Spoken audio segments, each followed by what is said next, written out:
அனைவருக்கும் வணக்கம். Welcome back to our channel. So நம்ம இன்றைக்கி என்ன வீடியோ பார்க்க போகிறோம் பார்த்தீங்கன்னா, ஒரு ஈஸியான சூப்பரான ஒரு ஹெல்த்தியான ஒரு பாதாம் மில்க் தான் வந்து பார்க்க போகிறோம். ரொம்பவே வந்து சூப்பராக இருக்கும். இது ஆக்சுவலி இங்கே வந்து செஞ்சு பார்த்தீங்கன்னா ரொம்பவே ஈஸியான ஒரு சீக்கிரம் ஒரு செஞ்சு முடிக்கிற ஒரு ப்ரொசீஜர் தான் வந்து சொல்ல போகிறேன்.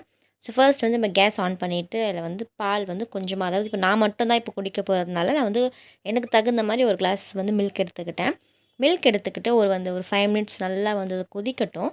கொஞ்சம் அதாவது லோ ஃப்ளேமில் வச்சுக்கோங்க. கொதித்த உடனே இப்போ நம்ம வந்து இந்த ஆல்மண்ட் எப்படி ரெடி பண்ண போகிறோம் பார்த்தீங்கன்னா, அதாவது இப்போ நீங்கள் பண்ண போகிறீங்கன்னா முந்தின நாள் நைட்டு வந்து ஒரு 5 ஆல்மண்ட்ஸ் எடுத்துக்கோங்க. எடுத்துட்டு நல்லா வந்து ஊற வச்சுக்கோங்க. ஊற வச்சு அதாவது நல்லா ஒரு ஓவர் நைட் ஃபுல்லாக வந்து சோக் பண்ணிடணும்.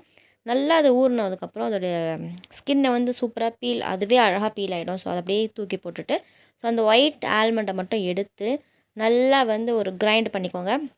ஸோ எதுக்காக பண்ணுறோம் பார்த்தீங்கன்னா, ஸோ உங்களுக்கு சப்போஸ் உங்களுக்கு அந்த ஸ்கின் வேணும்னா நீங்கள் ஸ்கின்னோட போட்டுக்கலாம். ஸோ ஸ்கின் வேணான்னா ஸ்கின் அப்படியே வந்து ஸ்கிப் பண்ணிடலாம். ஸோ நல்லா வந்து அதை வந்து தண்ணி ஊற்றிலே கொஞ்சமாக தண்ணி ஊற்றி வந்து அரைச்சி எடுத்து வச்சுட்டு இந்த மில்கோட வந்து ஆட் பண்ணணும். நம்ம ஆட் பண்ணதுக்கப்புறம் ஒரு ஒரு 5 மினிட்ஸ் வந்து நல்லா வந்து அது கொதி வரட்டும். கொதி வந்ததுக்கப்புறம் உங்களுக்கு தேவைப்பட்ட கொஞ்சம் சுகர் ஆட் பண்ணிக்கோங்க.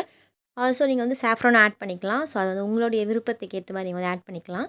ஸோ வந்து நீங்கள் டெய்லி மார்னிங்கும் குடிக்கலாம், ஈவினிங்கும் குடிக்கலாம். ஸோ ஸ்கூலுக்கு போயிட்டு வர பசங்களுக்குலாம் அது வந்து கொடுங்க. ஸோ வந்து அவங்களுக்கு கொஞ்சம் நல்லா ஒரு ஹெல்த்தியாக ஒரு ஃபீல் பண்ணுவாங்க. ஸோ செம ரெசிபி இது. உங்கள் வீட்டில் யாராவது வந்து மில்க் லைக் பண்ண மாட்டாங்கன்னா இந்த மாதிரி நீங்கள் ட்ரை பண்ணி கூட கொடுக்கலாம். ஸோ இது டேஸ்ட் வைஸும் செம்மையாக சூப்பராகவும் இருக்கும். நல்லா க்ரன்ச்சியாக இருந்தால் எனக்கு ரொம்ப பிடிக்கும். அதனால் நான் என்ன பண்ணேன்னா, ஆல்மண்டை வந்து கொஞ்சம் எக்ஸ்ட்ரா ஒரு 4, 5 ஆல்மண்ட் 4, 5லாம் இல்லை, ஒரு 3, 4 ஆல்மண்டை வந்து எடுத்து குட்டியாக சாப் பண்ணி எடுத்துட்டேன். ஸோ அதை வந்து நம்ம குடிக்கவும் செய்யலாம், அப்படியே சாப்பிடும்போது செம க்ரன்ச்சியாக ஒரு ஃபீல் இருக்கும். ஸோ இதை நீங்கள் வந்து எப்போ வேணாலும் வந்து ட்ரை பண்ணலாம். ஸோ நீங்கள் வந்து காலையில் எழுந்தவுடனும் ட்ரை பண்ணலாம், அப்புறம் வந்து ஒரு ஈவினிங் டைமில் கூட நீங்கள் ட்ரை பண்ணலாம். ஸோ செம சூப்பராக இருக்கும். ட்ரை பண்ணிட்டு எப்படி இருக்கு என் கமெண்ட்ஸில் வந்து சொல்லுங்கள். So bye, take care.